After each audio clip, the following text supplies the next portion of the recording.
कि सर जब हमने शुरुआत की और आपका मेथोडोलॉजी से अटेम्प्ट करना शुरू किया तो शुरू के 10-15 मिनट तो हमें क्वेश्चन को रीड करने में लग गए और हमें ऐसा लगा कि हम दुनिया से पीछे हो गए, हम काफी हमने समय बर्बाद कर दिया आपकी स्ट्रेटेजी फॉलो करके शुरू के 15 मिनट।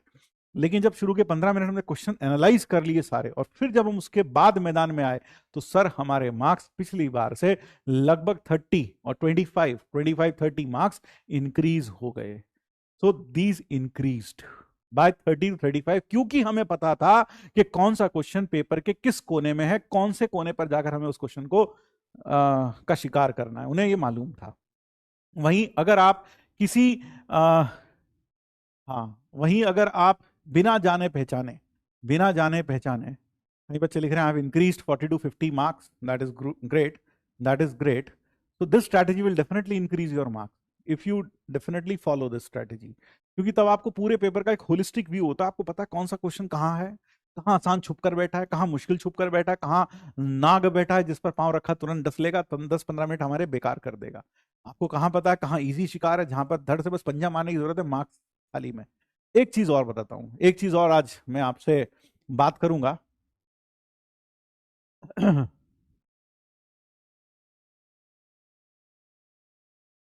बहुत बढ़िया, बहुत बढ़िया, 25 मार्क्स इंक्रीज हुए हैं कईयों के, ठीक है। 30 मिनट लग गए पढ़ने में, भाई इतना क्या हिस्ट्री पढ़ रहा था, 30 मिनट कैसे लग जाएंगे भाई पढ़ने में, क्या अखबार पढ़ रहा था वहां बैठ के। हाँ, तो this is really great and this is a time tested strategy, मतलब ये मैंने this is a tested strategy I must say. और ये मैंने अभी नहीं, ये ऑफलाइन से चली आ रही है, ऑफलाइन में जब बच्चों को बताते हैं उनका फीडबैक आता है, उसी के आधार पर हमने आपको ये पेपर अटेम्प्टिंग स्ट्रैटेजी बताई थी। तो आप इसे करिएगा यूज और मार्क्स डेफिनेटली आपके बढ़ेंगे। सर हम सेकंड ड्रॉप क्यों ना ले लें, अब हम छोड़ दें, जे की प्रिपरेशन हमसे नहीं हो पा रहा, अब हम सेकंड ड्रॉप ले लें। पहली चीज तो मैं उन्हें यह दिलाना चाहूंगा, ये अटेम्प्ट 1 है, उसके बाद एक और अटेम्प्ट है अभी, तो हिम्मत मत हारो, क्योंकि मन के हारे हार है, मन के जीते जीत। अगर आपने अभी से गिव अप मार दिया और आपने ये सोच लिया कि हम सेकंड ड्रॉप ले लेंगे तो that is really painful situation for you, because let me tell you taking a second drop is not an easy decision, क्योंकि आप पहले ही 1 साल अपना ड्रॉप ले चुके हैं, फिर उसके बाद अगर आप सेकंड ड्रॉप लेते हैं तो सबसे बड़ी समस्या आपके घर वालों के साथ, आपके मम्मी पापा, वो आपको शायद सेकंड ड्रॉप लेने ना दे, ठीक है, आस पड़ोस के लोग। फिर दूसरी चीज, चलो ये भी हम सब दरकिनार कर दें, माँ बाप की भी नहीं सुन रहे, रिश्तेदारों की तो हम सुनते ही नहीं है, हम अपनी बात करें, तो अगर आप वही चीज 2 बार देखते हो तो आप केयरलेस होते हो थोड़े से। जैसा मैंने शुरुआत में, अगर आपको याद हो, जब प्रयास शुरू किया था तब मैंने आपको बोला था कि जब भी लेक्चर देखो तो खाली होकर बैठना, भरे हुए मत बैठना, ये मत सोचना कि ये आता है ये आता है, अगर ये एटीट्यूड रहा तो कभी सीख नहीं पाओगे। तो जब आप सेकंड ड्रॉप कर लेते हो तो आप थोड़े और ज्यादा केयरलेस हो जाते हो, फिर आपको लगता है तीसरी बार जब कोई चीज देख रहा होता है आदमी, तब उसे मजा नहीं, बोरियत आती है।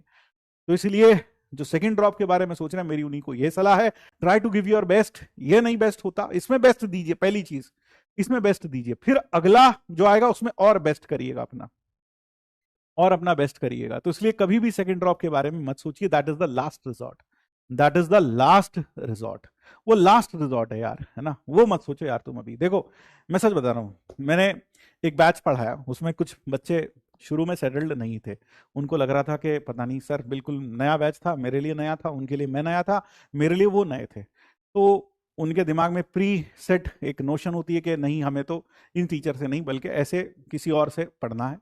तो मैंने ऐसे किसी एक बैच को पढ़ाया शुरुआत में, and they were very discomfortable with me, है ना, मैं अपने लिए बता रहा हूं तुम्हें, दे वर वेरी डिस्कंफर्टेबल विद मी। लेकिन मैंने क्या किया, आई केप्ट ऑन वर्किंग।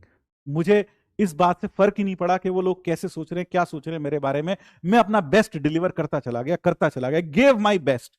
और मैंने जो अपना जो डिसीजन था ना, मैंने जो अपना डिसीजन था कि भाई मुझे तो अपना बेस्ट देना है, उसके बाद जो होगा वो ईश्वर की इच्छा है ना, इनको समझ में आया नहीं आया वो बात की बात है, लेकिन I will give my best, I will do my best, and I kept on doing my best. And believe me, and believe me, and believe me, अब चीजें बिल्कुल बदल गई हैं, चीजें बहुत चेंज हो गई हैं।